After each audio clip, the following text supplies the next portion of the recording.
Welcome to Houston, Texas, Reliant Stadium for the Houston Bowl, a bowl game that I believe is not played anymore. Kind of a modern reimagining of the famed, well, not famed, I call it famed because KU played in it about 3 times, the Blue Bonnet Bowl in Houston in the Astrodome.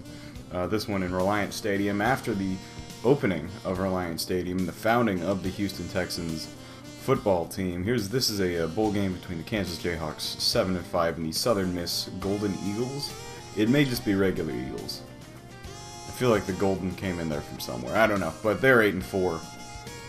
About evenly matched. Of course, Southern Miss has the better record of the two, but you can assume that they, coming out of the Conference USA, might not have had as good of a, or as difficult as a schedule, but still, don't count them out. Don't think they're not a good team, because they are, indeed. They have a very talented passing attack. They got a good running back in number 43, and they are just able to move the ball. I mean, that's really what they're best at. On offense, they're an okay. Their run defense is, it's not impossible to gouge them, but their offensive line is good, as seen there. He had quite a lot of time in the pocket to throw that very good pass, and most of their yardage, I would say, came via the air against what I assume is a fairly good pass defense that we have in Lawrence. 3rd and 10 here for the Eagles, and they do not get the first down, so they are forced to punt it away to Kansas. It's the final game for a lot of players. For KU, not for number 11, he's a junior. For number 84, I believe, he's also a junior. For number 13, he's also a junior. But for number 1, the wide receiver, it is his last game in a Kansas football uniform. So we're going to get him the ball there, and we're just going to see what we can make him do. It is the last game for a couple of defensive players as well. The strong safety number 39, I believe that's his final game. I think basically the entire starting receiving core, number 1, number 2, and if they had real names it would be easier to refer to them, but unfortunately they don't. It's just numbers here. We get the good first down there, big hole there for number 11. We go to the option here on the next first down. We get the first down there with the quarterback. And then we go to the air to try to get into the touchdown here. And wow, that defender moved away at the right time. We get the touchdown there to start the game off. So it is 7-0 Jayhawks here to start the game off. Of course, we got the extra point. Great blocking on the outside. And then he was just open and found his way back into the end zone from after catching the ball at the goal line. So Southern Miss has to find their way back into the game. Not hard though, just a sec back, 1 touchdown, not impossible to get back, especially after a return like this. Barely, he had 1 man to beat. If he had been able to outrun that guy right there, that would have been a Southern Miss touchdown. However, it's not, and they've got to use their offense to make this work. So, still in the first quarter, we got about a minute left. We're trying to shut them out through at least the first quarter. And they're getting some movement down the field with the pass game. That's about what they did best, was really just finding those short passes, getting about 8 to 10 yards at a time. That kind of opens the field up for the longer passes later. It's sort of the same kind of West Coast philosophy that Bill Walsh always used, where if you have the short pass working, it opens the field up for both the run and the long pass game. Because really, keeping, and that's almost a touchdown there, that was knocked down, but keeping about the 10-yard range loaded means that further away from that and closer to that, to your line of scrimmage, in like extreme layman's terms, I'm explaining this. That's a touchdown for Southern Miss, by the way. Really, the proof is just what's on the field. The cheerleaders of Southern Mississippi go crazy. And that is a touchdown for the Eagles. I believe it's just the Eagles. I have no idea, though. Of course, Southern Miss has a rich football history, or a fairly rich football history. They had a great season in 2011? They went, I think, 12-1, won the Conference USA, stopped the Case Keenum and Houston Cougar offense. Oh, by the way, fake punt. I actually faked myself out there. I forgot about that. But yeah, 2011, they had a great season. Larry Fedora is the head coach. I wanted him to go to KU. He didn't. He went to North Carolina and has been fairly mediocre there ever since. So you know what? I'm alright without him as our coach. However, the guy okay, by the way, fumble, strip sack. That's really the worst thing that can happen. Not just a sack, but to lose the ball. even like an easy interception, like that's bad, but to get sacked and fumble, that gives them such good like field position. You don't even like gain, you know, they don't even lose field position on that. That's just tough. And then, okay, well, the screen doesn't really work there. It's interesting in this game how often the computer-controlled player will go to the flat on the near side of the field, on the short side of the field, where the guy basically can only catch it and then run out of bounds. Wide open hole there for the touchdown for the Eagles.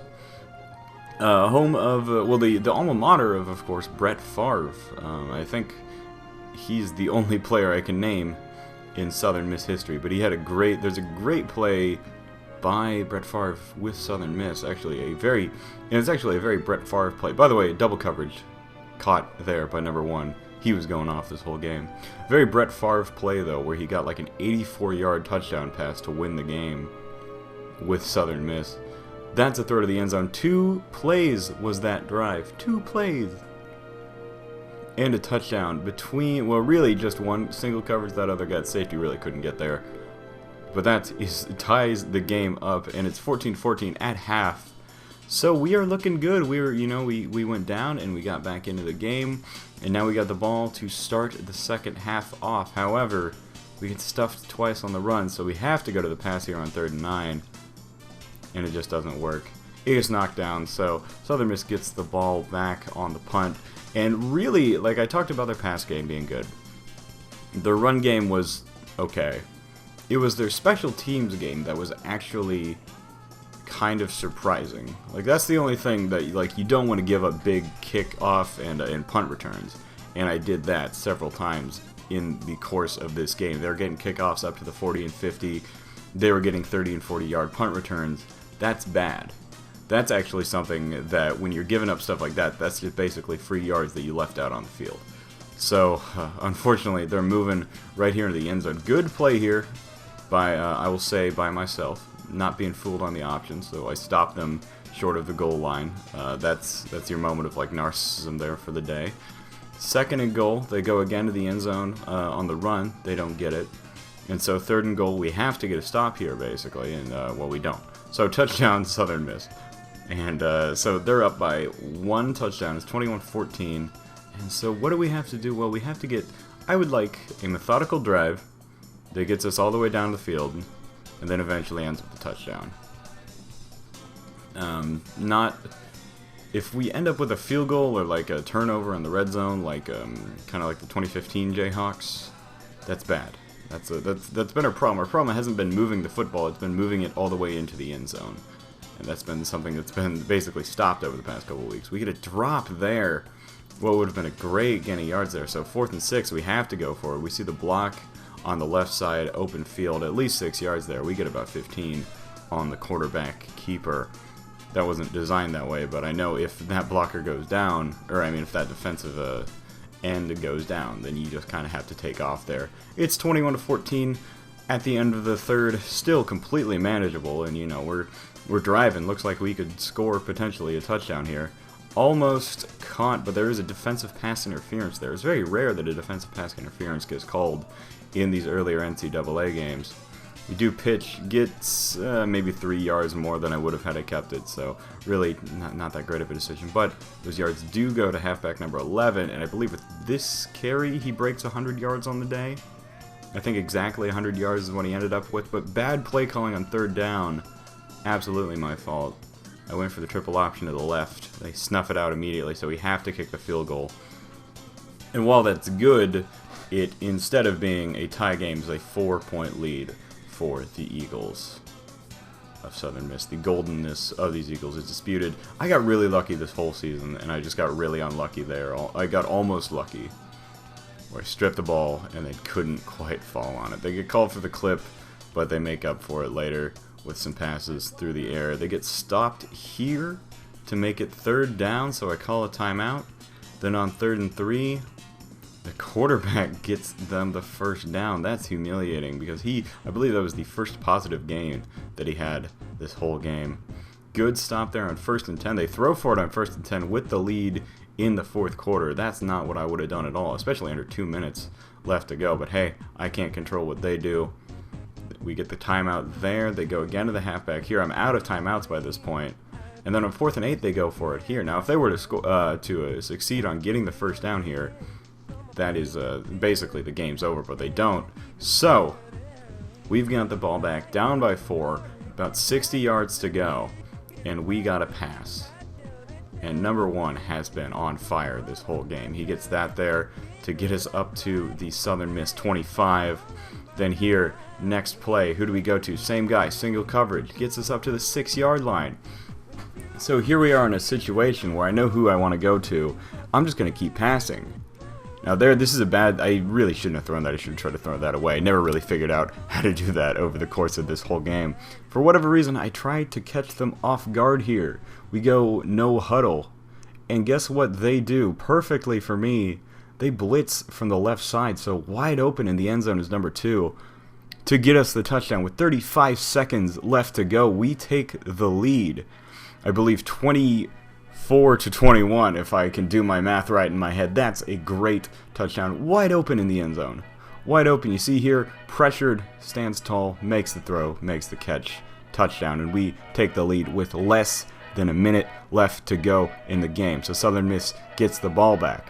And they're in almost the same situation. They just got to chuck it downfield and just hope that something works. And something works there to get them into Kansas territory with 23 seconds left. 2nd and 10. We got to make a stop here and we win this game. And we almost get them down and then do not at all make the stop. So that's a touchdown for the Eagles. With 17 seconds left, we couldn't come back from that.